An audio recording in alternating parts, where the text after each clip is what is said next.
দেখছিলাম চিকিৎসকদের সঙ্গে, অর্থাৎ যে 13 জনের চিকিৎসকের দল তৈরি করা হয়েছে এই 3 জনের জন্য, তাদের মধ্যে একজনের সঙ্গে আমরা কথা বলেছি এবং তিনি স্পষ্টভাবে জানালেন যে নাসরিন খাতুন, যাকে বলা হচ্ছিল যে তাকে সিসিইউ থেকে অক্সিজেন ভেন্টিলেশন সাপোর্ট থেকে ক্ষমা করবে, যে আইটিইউতে যে ছিল নাসরিন খাতুন, সেই আইটিইউ ভেন্টিলেশনে সে ছিল, কিন্তু তাকে অক্সিজেন সাপোর্টে দেওয়ার কথা ভাবনা চিন্তা চলছিল, কিন্তু আজই তা সম্ভব হচ্ছে না। এখনো পর্যন্ত ট্রায়াল চলবে, অর্থাৎ ভেন্টিলেশন সাপোর্টে তিনি আজও থাকছেন এবং ট্রায়াল চলছে ক্রমাগত, যদি কোনোভাবে তাকে অক্সিজেন সাপোর্টে নিয়ে আসা যায়, কিন্তু এখনো পর্যন্ত সেরকম পরিস্থিতি নেই যে তাকে ভেন্টিলেশন থেকে সরিয়ে অক্সিজেন সাপোর্টে নিয়ে আসা যায়। অন্যদিকে মিনারা বিবি এবং মাম্পি সিং, মিনারা বিবি তিনি কিন্তু অক্সিজেন সাপোর্টেই রয়েছেন, সিসিইউতে রয়েছেন এবং সিসিইউতেই রয়েছে ভেন্টিলেশন সাপোর্টে মাম্পি সিং, অর্থাৎ এদের দুজনের অবস্থা কিন্তু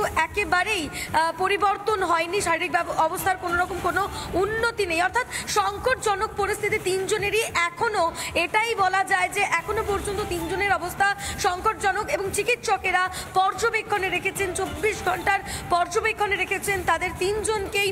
এবং নাসরিন খাতুন, তার কিন্তু ট্রায়াল চলছে যে তাকে যাতে কোনোভাবে ভেন্টিলেশন সাপোর্ট থেকে অক্সিজেন সাপোর্টে দেওয়া যায়, কিন্তু এখনো পর্যন্ত ট্রায়াল চলছে কি আজই তাকে অক্সিজেন সাপোর্টে দেওয়া সম্ভব নয়, এমনটাও আমরা সূত্র মারফত খবর পাচ্ছি। মধুকল্পিতা, একেবারে তুমি আমাদের সঙ্গে থাকো রুমকি। এই মুহূর্তে এর পাশাপাশি নজর রাখবো একবার মেদিনীপুর মেডিকেলের দিকে, কেননা সেখানেও রাত থেকে সকাল পার হয়ে গিয়েছে, এখনো পর্যন্ত অবস্থান বিক্ষোভে রয়েছেন জুনিয়র চিকিৎসকেরা। বিস্তারিত জানবো, আমাদের সঙ্গে রয়েছেন আমাদের প্রতিনিধি সুদীপ্ত রয়েছেন। সুদীপ্ত, যারা অবস্থানরত চিকিৎসকেরা রয়েছেন তারা এই মুহূর্তে কি বলছেন?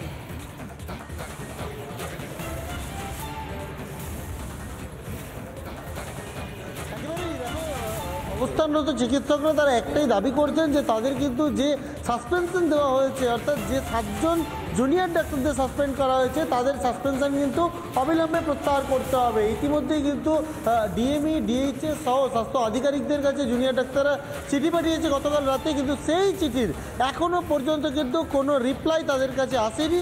আর সেই কারণেই কিন্তু তারা টানা যে বিক্ষোভ কর্মসূচি তা চালিয়ে যাচ্ছে এবং আজ সারাদিন চলবে যতক্ষণ না পর্যন্ত সরকারের তরফে কোনো উত্তর তারা পাচ্ছে, সেই মেলের কোনো উত্তর তারা পাচ্ছে, ততক্ষণ কিন্তু তারা অবস্থান কর্মসূচি চালিয়ে যাবে। এবং তোমায় জানিয়ে রাখবো, কিছুক্ষণের মধ্যেই হয়তো জুনিয়র ডাক্তাররা তারা কিন্তু বৈঠকও করতে পারে নিজেদের মধ্যে। আন্দোলনের পরবর্তী ধাপে এই আন্দোলনকে আরও জোরদার করার কিন্তু যে প্রক্রিয়া, সেটা কিন্তু তারা আজ থেকেই শুরু করতে পারে এবং সেই জন্যই কিন্তু তারা পরবর্তী পদক্ষেপ কী হবে তা নিয়ে কিন্তু একটি বৈঠকও করার সম্ভাবনা রয়েছে।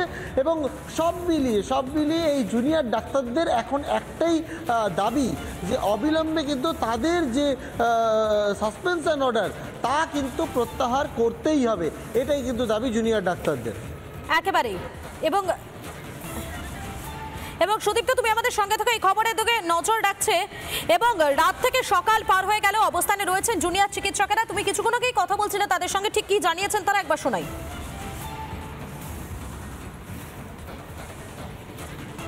টোটাল 7 জন আমাদের ওপিজিটিকে সাসপেন্ড করা হয়েছে, তো আমাদের দাবি অবিলম্বে এই সাসপেনশন প্রত্যাহার করতে হবে। এটা কতটা মানে যথাযথ, এটা নিয়ে আমাদের রয়েছে, মানে এইভাবে কি আদৌ আমাদের সাসপেন্ড করা যায়?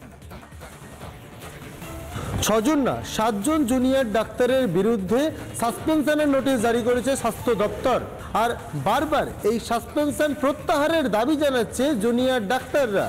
দেখা যাচ্ছে যে মেদিনীপুর মেডিকেল কলেজের যে ক্যাম্পাস, তার মধ্যেই কিন্তু রাতভর মশার কামড়ে ঠিক এইভাবেই অবস্থান বিক্ষোভ চালিয়ে যাচ্ছেন তারা। দাবি একটাই, খুব পরিষ্কার একটাই দাবি, সেটা হচ্ছে যে জাস্টিস চাই, প্রত্যাহার করতে হবে তাদের সাসপেনশন, এইটাই দাবি। আমি আমি আমি জানার চেষ্টা করব, স্লোগান দিচ্ছে তারা, কি বলছে।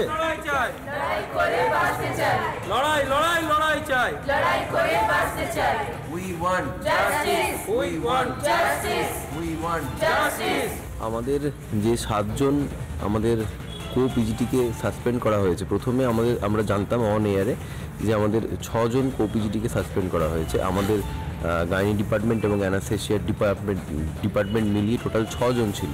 কালকে আমরা হঠাৎ করে জানলাম, যখন আমাদের কাছে রিটিন অর্ডারটা যখন এলো, সেটা আমরা জানলাম যে আরও একজন, মানে টোটাল 7 জন আমাদের কোপিজিটিকে সাসপেন্ড করা হয়েছে। তো আমাদের দাবি অবিলম্বে এই সাসপেনশন প্রত্যাহার করতে হবে। আমাদের ওপরে এইভাবে উইদাউট এনি শো কজ সরাসরি সাসপেনশন, এটা কতটা মানে যথাযথ এটা নিয়ে আমাদের রয়েছে। মানে এইভাবে কি আদৌ আমাদের সাসপেন্ড করা যায়? যে আমাদের যে 7 জন কো-বিজিটিকে সাসপেন্ড করা হয়েছে এই সাসপেনশন অবিলম্বে প্রত্যাহার করতে হবে। ভয় পাচ্ছি আমরা, কারণ আমরা সব কিছু যা করেছি আমরা সিনিয়রদের অধীনে করেছি, সব কিছু মেনে করেছি, এনএমসি রেগুলেশন অনুযায়ী করেছি কাজ। তারপরেও যদি সাসপেনশন পাই আমরা সব কিছু করার পরে, কাজ করার পরে, মানুষকে সেবা দেওয়ার পরে, তাহলে আমরা কোথায় যাব? গতকাল রাত থেকে নতুন করে তারা ঠিক এইভাবে আমার পেছনে যারা বসে রয়েছে এইভাবেই রাতভর অবস্থান বিক্ষোভ চালিয়ে গিয়েছেন তারা। কতক্ষণ এভাবে অবস্থান বিক্ষোভ চালানো সম্ভব হয় বা কতক্ষণে রাজ্য সরকারের ঘুম ভাঙে, কতক্ষণে সরকার কোনো রেসপন্স করে, সেদিকেই গ্রাউন্ড জিরো থেকে নজর রাখবে রিপাবলিক বাংলা। মেদিনীপুর থেকে ক্যামেরা পার্সন মৃন্ময়ের সঙ্গে সুদীপ্ত, রিপাবলিক বাংলা।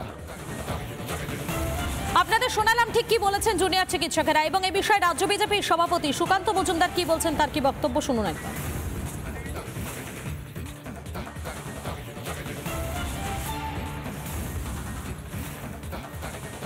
আমরাও এর প্রতিবাদে যে সাসপেনশন অর্থাৎ উদরপিণ্ডি উদরকারেরা আপনি পয়সা নিয়ে জালি স্যালাইন নেবেন কমা কোম্পানির কাছ থেকে, মানুষ মারা যাবে আর তার দায় ডাক্তারদের ঘাড়ে চাপিয়ে দেবেন। যেহেতু তারা আন্দোলন করেছিলেন, তার বিরুদ্ধে আমরাও 20 তারিখ অবস্থান বিক্ষোভ করছি। এই স্যালাইন কাণ্ড এবং এই বিনা দোষে ডাক্তারবাবুদেরকে সাসপেন্ড করার মতো যে পদক্ষেপ মমতা বন্দ্যোপাধ্যায় নিয়েছেন তার প্রতিবাদে আমাদের 20 তারিখ দুপুরবেলা আমরা স্বাস্থ্য ভবনের সামনে অবস্থান।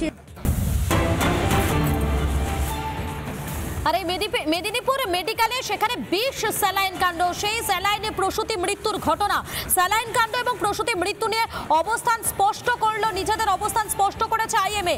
আরএল নিয়ে তদন্তের দাবি জানিয়ে বিবৃতি জারি করলো আইএমএর বেঙ্গল স্টেট অ্যাকশন কমিটি। বিবৃতিতে ময়নাতদন্তের রিপোর্টের কথা উল্লেখে চিকিৎসকদের সাসপেনশন নিয়ে অসন্তোষ প্রকাশ। আরও একবার জানাই আপনাদেরকে, মেদিনীপুর মেডিকেলে 20 স্যালাইনে প্রসূতির মৃত্যু, স্যালাইন কাণ্ড এবং প্রসূতির মৃত্যু নিয়ে অবস্থান স্পষ্ট। নিজেদের অবস্থান স্পষ্ট করলো আইএমএ। আরএল নিয়ে তদন্তের দাবি জানিয়ে বিবৃতি জারি করলো আইএমএর বেঙ্গল স্টেট অ্যাকশন কমিটি। বিবৃতিতে ময়নাতদন্তের রিপোর্টের কথা উল্লেখ, চিকিৎসকদের সাসপেনশন নিয়ে অসন্তোষ প্রকাশ।